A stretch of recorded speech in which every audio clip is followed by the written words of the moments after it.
What's up, everybody, and welcome to another episode of Wrestling with Johners. My name's Johners, and this is episode 24.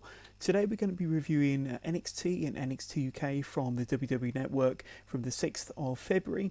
Two really solid hours of wrestling, lots of storyline development on both shows, lots of cool action to get into, which we'll do very soon. First of all, I just want to do a couple of plugs, really, for myself, my social media channels, and where you can listen to this podcast on all the different platforms, because I usually leave it to the end of the show. I'm going to switch things around a little bit and kind of just mention some of my social media at the beginning of the show. First of all, you can get in touch with Wrestling with Johners at any time on Twitter, Spotify, Facebook, or by email. You can email the show, wrestlingwithjohners@gmail.com. So if you have any questions for the show, any feedback, any guests you'd like us to try and tap up for an interview slot on the podcast here, just hit us up on that email address. That's wrestlingwithjohners@gmail.com. Get in touch with us via Twitter. Follow our Twitter page, simply withjohners_pod. That's @withjohners_pod. On Instagram, it's @wrestlingwithjohners.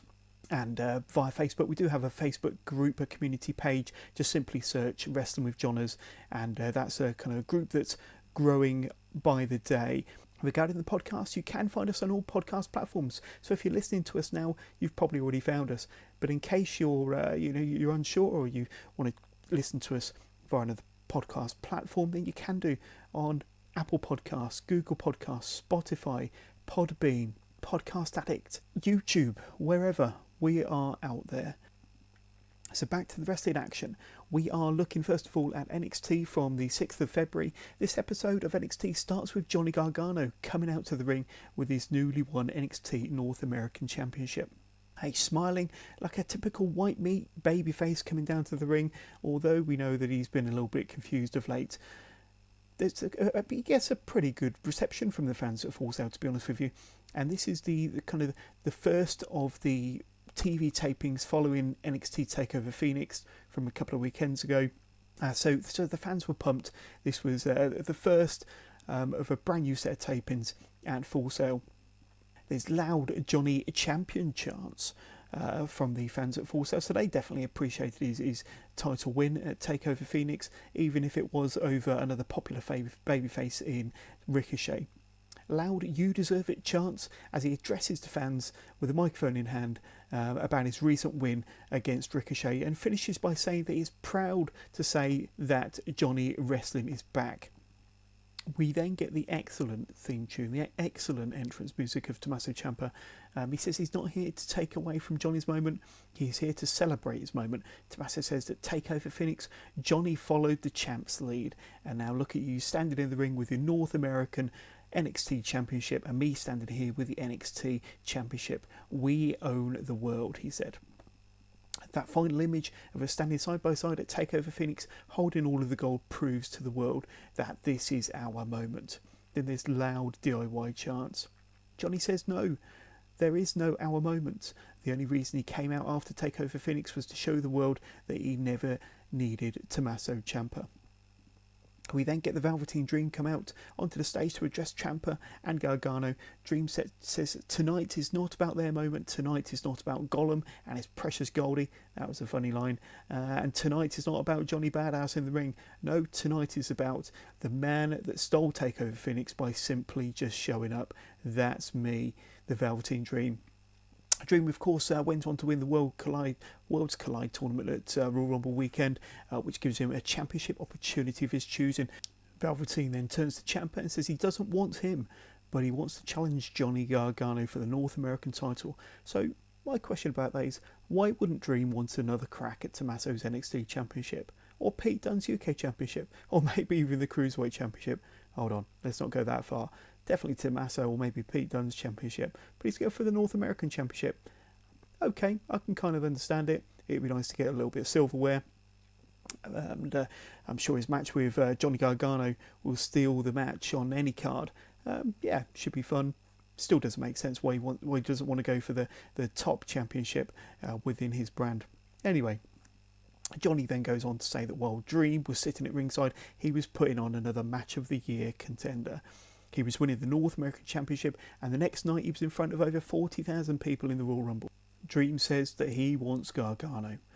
Dream asks, when Johnny puts his championship on the line against him, will it be Johnny Champion or will it be Johnny Jackass? These two are scheduled to meet for the North American Championship on NXT in a couple of weeks' time, so that's going to be a fascinating match, and I can't wait to watch that one. The segment ends with Gargano standing side by side again on the ramp next to Ciampa, similar to how they went off the air TakeOver Phoenix, with Johnny Gargano first looking down at his championship belt and then down at Ciampa's championship belt before walking off. That was a fun segment to start this week's NXT, setting up a future North American Championship match between Velveteen Dream and Johnny Gargano, which will air in a couple of weeks' time on NXT. Then we get a bit of a squash match, Jackson Ryker versus Mansoor. So we first saw Mansoor, I believe I'm right in saying this, at the Greatest Royal Rumble when he was presented to the crowd and promptly beat down the Daivari brothers. Jackson Ryker doesn't hang about. He promptly hangs Mansoor in the Tree of Woe before promptly battering him as he hangs upside down. Ryker then catches Mansoor in midair with a vicious spear before finishing the match after only 3 minutes with his modified powerbomb for the pinfall victory. Ryker nails Mansoor with a second powerbomb after the bell as the other members of the Forgotten Sons gets in to stand next to the winner, Jackson Ryker. We then get a backstage confrontation between the Undisputed Era and Adam Cole and Ricochet, setting up another match between Adam Cole and Ricochet in the very near future. Then we have an announcement that in 2 weeks' time, Johnny Gargano will indeed face the Velveteen Dream for the North American Championship. Then we have a match between Drew Gulak and Eric Bergenhagen. So I mentioned last week how the WWE needed to do more with Drew Gulak, and I for one was not disappointed to see him here on this edition of NXT. However, in my opinion, Eric Bergenhagen was the star of the match, and his entrance and his antics during the match and his antics afterwards with Kayla Braxton in the ring in a WWE exclusive has made the man into an overnight star. And if you don't know what I'm talking about, check out his match here against Drew Gulak and the exclusive footage on the WWE.com, and you'll see exactly what I mean. The man just overflows with charisma, stardom. I think he's definitely one to watch. There's a very sweet drop kick to the face of Bergenhagen to start the match. Bergenhagen eventually executes an abdominal stretch on Gulak and then plays Gulak like an air guitar. Gulak escapes this move with an all-the-light suplex before applying his Dragon Sleeper with body scissors, the Grulock, onto Bergenhagen for the submission win. Gulak then gets on the mic and tells the Full Sail crowd how he travels the world representing 205 Live and he has come to NXT, and that's what is presented, Eric Bergenhagen. Gulak then goes on to say that he's the best submission specialist in the whole of the WWE, and if there's someone in the back who wants to step to him, come out here and get stretched. Well, that cues the music for Matt Riddle, mic in hand, asking Gulak if that's what he truly thinks of NXT before coming down to the ring to accept Drew Gulak's challenge. So we have an impromptu match between two awesome wrestlers, two awesome submission specialists, Drew Gulak and Matt Riddle. Bit of a dream match of sorts between two well-established experts in the ring. There's a Fujiwara armbar attempt from Riddle, which was blocked and reversed by Drew Gulak. Gulak then executes head scissors on Riddle and a soccer-style kick to the chest of Drew Gulak. Riddle then hits Gulak with a stiff kick and then a Broton. Gulak then gets a high kick to the face of Riddle, kind of like a half drop kick really, but he only catches him 1 foot before actually hitting a drop kick, sending Riddle into the middle rope. A painful looking double arm bar there, forcing Riddle to the canvas face first while performing some joint manipulation to Riddle's left hand, all in the same move. Riddle then gets back to his feet with a cradle suplex to his opponent, 2 stiff kicks to the chest of Gulak from Riddle, only to be transitioned into a dragon leg screw. Then there's a delayed German suplex from Riddle for a 2 count, followed by plenty of back and forth chops from both opponents. Then there's a deadlift, a powerbomb and a wicked knee strike from Riddle. Riddle then rains down with a series of deadly elbow strikes before slapping on the Bromission for the submission win in 12 minutes. That was a great wrestling match. Lots of fun, lots of cool technical wrestling moves, some good transitions. Then it elevated into just pure brutality. A really good fun match, unexpected for the NXT crowd and unexpected for us watching at home as well, but I definitely want to see them two wrestle again. That was excellent. Next week it is confirmed that we will be getting Ricochet versus Adam Cole. So after their backstage confrontation earlier on, that match will be fantastic as you would expect. Then the main event of the show is Io Shirai and Kairi Sane and Bianca Belair facing off in a 6-women tie against Marina Shafir, Jessamine Duke and the NXT Women's Champion Shayna Baszler. So Belair goes after Shayna's left arm, just as Baszler did to Belair's arm at TakeOver. There's a facebuster from Belair on Duke. Belair then gorilla press slammed Kairi Sane onto Jessamine Duke for a 2 count. That was a pretty cool spot. Sane then gets dominated between all 3 members of the Horsewomen, and it's obvious that Shafir is definitely the one with the most amount to learn out of the 3 heels here. Io Shirai finally gets tagged in for the hot tag. She executes a 619, a springboard drop kick, and gets a 2 count for Shirai on Jessamine Duke. Kairi Sane then nails an insane elbow for a close-in fall of her own, only to be broken up by Jessamine Duke. Belair then tags herself in to execute a KOD on the NXT Women's Champion, but only for a 2 count on Shayna Baszler. Duke and Shafir gets dumped to the outside. Sane then nails both heels from the top turnbuckle with a huge dive to the opponents on the outside, allowing Io Shirai to leap to the top turnbuckle to hit Shayna Baszler with a well-executed moonsault for the pinfall victory on the NXT Women's Champion. Belair eventually celebrates with the Sky Pirates, however she doesn't look too pleased at being the only member of the winning team not to have pinned the current Women's Champion Shayna Baszler. Could that lead to maybe a bit of dissension there between the Sky Pirates and Bianca Belair? That match went about 10 minutes. A good match to close this episode of NXT, and it could possibly be setting up Io Shirai as a future contender to Shayna Baszler and the NXT Women's Championship. That was a fun hour of NXT, I thought. A really good opening segment with Johnny Gargano, Tommaso Ciampa and the Velveteen Dream. The Velveteen Dream announcing his intentions to go after Johnny Gargano in the North American Championship. Once again, another bit of storyline development between Gargano and Tommaso Ciampa. Is Gargano on board with Tommaso Ciampa? Is he Johnny wrestling? Is he the white meat babyface? Who knows? It seems to flip-flop from a week-to-week basis. Finishing Move Limited, specialising in simple, stylish and versatile items to elevate your everyday. Check out their Instagram at Finishing Move Limited and find their elevated essentials range at finishingmovelimited.com. Focusing on NXT from the same date, the 6th of February, and the show kicks off with Mark Andrews versus Leggero. So this should be one hell of a great match with plenty of high-flying action from these 2 well-established wrestlers, no doubt. There's plenty of fun, fast-paced action to start the match with plenty of pinning attempts and reversals from both wrestlers. The match goes to the outside fairly soon on, where Andrews misses a moonsault. Leggero nails Andrews with a senton from the top of one of the ring barriers. That was quite impressive, with Leggero appearing to land quite heavily on his hip there. Both wrestlers make their way back into the ring where Leggero catches Andrews with a slingshot cutter for a 2 count. Then both wrestlers exchange a series of chops and forearms. Andrews hammers Leggero with his stomp 182, followed by a standing corkscrew moonsault, and only manages to get another 2 count there. There's some strong kicks from Leggero, followed by a stiff knee and an overhead kick from Andrews. Andrews manages to hit his stun dog, Millionaire, but cannot capitalise before Leggero rolls to the outside.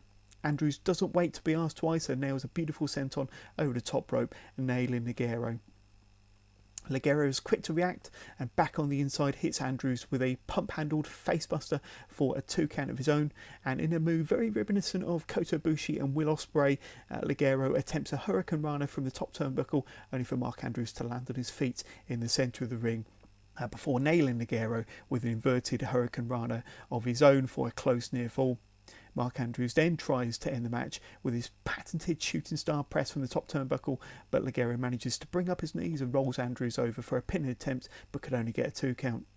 Leggero immediately springboards himself off the second rope to his C4L Tornado DDT, covers and gets the pinfall victory in this excellent opening encounter between Mark Andrews and the victorious Leggero. The match went about 9 minutes and was no doubt a real treat for the fans in Blackpool, and as I said, an excellent way to start this edition of NXT UK. We then reminded of Sid Scala's message from last week's NXT UK to James Drake and Zach Gibson, where it was announced that the grizzled young veterans will indeed be going up against Oney Lorcan and Danny Burch in 3 weeks' time on NXT UK. Then we get a bit of footage with Oney Lorcan and Danny Burch backstage, quite possibly at an NXT show at Full Sail, where Burch says that they're going to smack 7 bales of crap out of the NXT Tag Team Champions, James Drake and Zach Gibson, and take their titles. We see a backstage interview with the Bruiserweight, Pete Dunne, who is asked what he made of the in-ring debut of Walter on NXT UK last week. Dunne says that he saw it and he was impressed. He assured down the line they will see each other in the ring and Walter will find out why he's been the UK champion for over 600 days. Dunne finished the segment by saying because he doesn't fear anybody. We then get a match between Candy Floss and Zia Brookside. The two babyfaces shake hands before hooking up for the first time. Zia escapes from a head scissors with an impressive handstand before some quick pinfall attempts between the two. Plenty of wrist locks and hammer locks being exchanged here between these two babyfaces, with Candy Floss showing some heel tendencies as the match progresses. Brookside executes a nice bulldog and a head scissors takedown before hitting a Brooks's bomb out of the corner, pinning her opponent's shoulders to the mat for the 3 count and her first ever singles win in NXT UK. That match went about 5 minutes and was a fun technical match, a fun little encounter between these two wrestlers on the women's roster. Both wrestlers shake hands in the corner before Rhea Ripley runs to the ring from out of nowhere and attacks both Candy Floss and Brookside. Ripley slaps on a standing cloverleaf onto the much smaller Zia Brookside before the new NXT UK Women's Champion Toni Storm runs to the ring to make the save to hammer Ripley with a stiff headbutt. Storm then accidentally nails Brookside with a second headbutt after Ripley pulls Zia in the path of the oncoming Storm. Ripley takes advantage of the situation by nailing Toni Storm with a riptide pump handle slam before leaving the ring, obviously setting up an eventual rematch between these two for the NXT Women's Championship down the line. We see a selfie promo from the Irish ace Jordan Devlin, who says that he's been running roughshod over NXT UK roster. Devlin sends out a message to the Scottish supernova Noam Dar, and that'll be a mouth-watering tie between those two to look forward to. We then see Wild Boar Mike Hitchman versus Joseph Connors.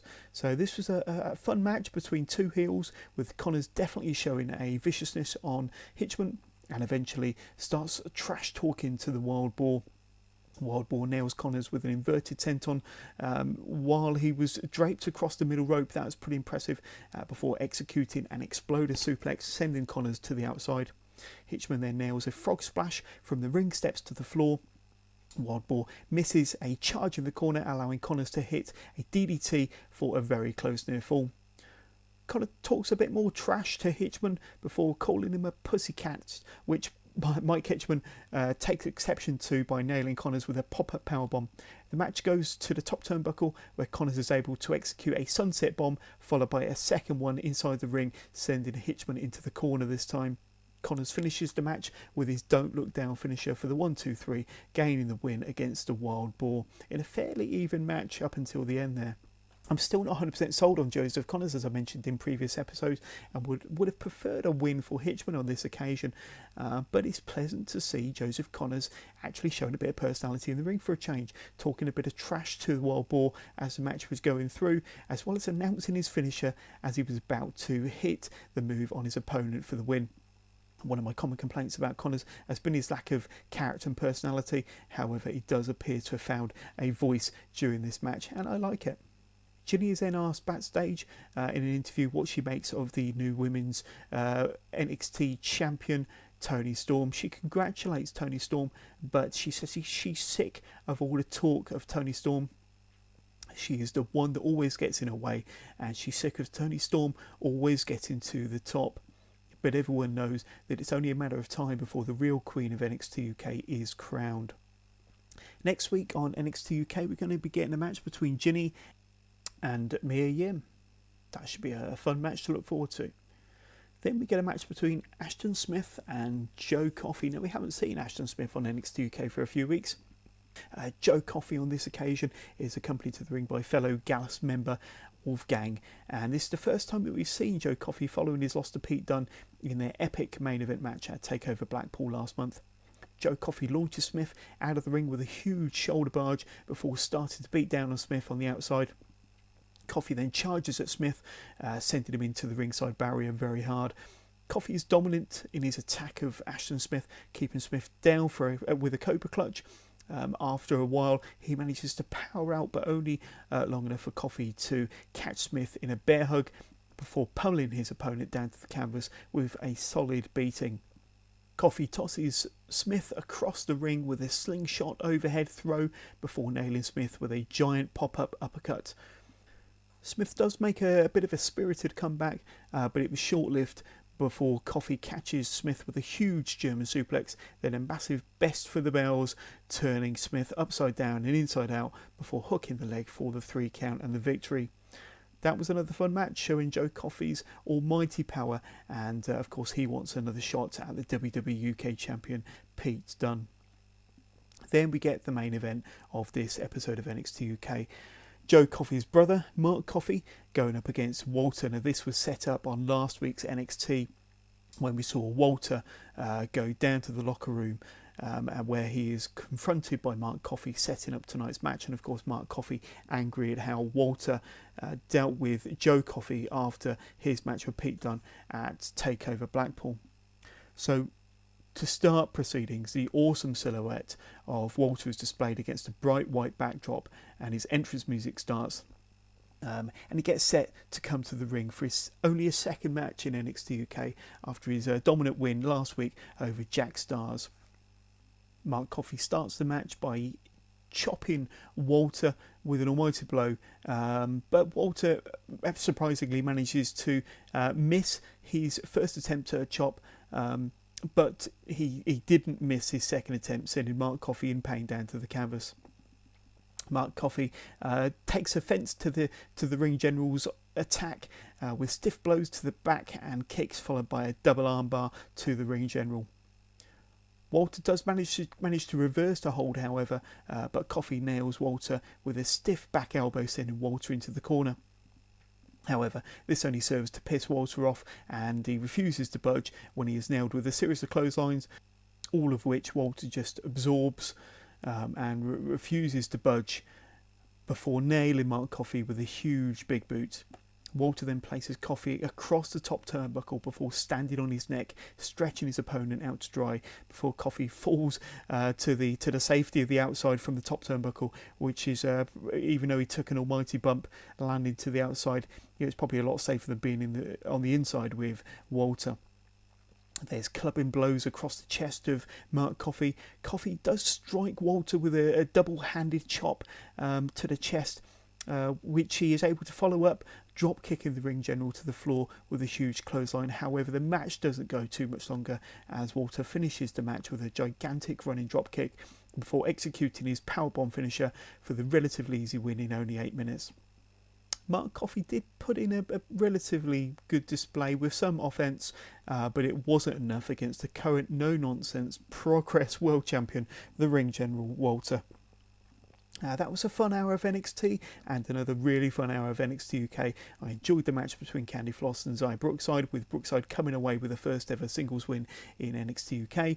I thought Joe Coffey was dominant in his win against Ashton Smith, and of course an impressive outing from Walter as it continues to prove why he's one of the best acquisitions the WWE has made in recent history, and will no doubt go up against the current WWE UK champion Pete Dunne at some point very soon. And he's the only obvious wrestler who could realistically take the title away from Pete Dunne when they do eventually meet. So that draws an end to this shorter episode of Wrestling with Johners. Next week we will be reviewing even more NXT and NXT UK, along with my preview for next Sunday's Elimination Chamber pay-per-view, which we will of course be covering here on Wrestling with Johners alongside guest host David Anderson. A day or so following the pay-per-view. I'm also after a new podcast contributor, so if you're interested in Progress Wrestling, if you have demand Progress, and if you attend Progress Wrestling shows, I'd really be interested in you getting in touch either by email, via Twitter or Facebook, or DM me to show your interest. I'd love you to get in touch. I am after a contributor, a guest host, or even someone maybe to host the show based around Progress Wrestling and to review their shows. So that's it for another episode. I hope you've enjoyed this episode of Wrestling with Johners. If you did, please don't forget to hit that subscribe button. Don't forget to hit like and to shout about this podcast. Tell your friends, tell your family. Keep listening to Wrestling with Johners wherever you are, wherever you catch your podcasts for your weekly NXT UK, NXT, WWE, Progress Wrestling shows, and kind of all-round wrestling updates. You can listen to this podcast, as I mentioned earlier, on Apple Podcasts, Spotify, Google Podcasts, Podbean, YouTube, Podcast Addict, Anchor, or wherever you get your podcasts. We are literally everywhere. If you want to get in touch with the show, you can email us, wrestlingwithjohners@gmail.com. You can also get in touch via our Twitter page at withjohners_pod. Visit our YouTube page, see all of my videos from my time in New Orleans, and catch this podcast up there as well. Just simply search Wrestling with Johners, and you can now follow us on Instagram at Wrestling with Johners. We've also got a community page on Facebook, so go onto Facebook and search Wrestling with Johners. You'll see our logo there. Tap on it and join the group and join in on the conversation on our Facebook community page. So we'll be back very soon with another episode of Wrestling with Johners. In the meantime, take care and speak to you all soon.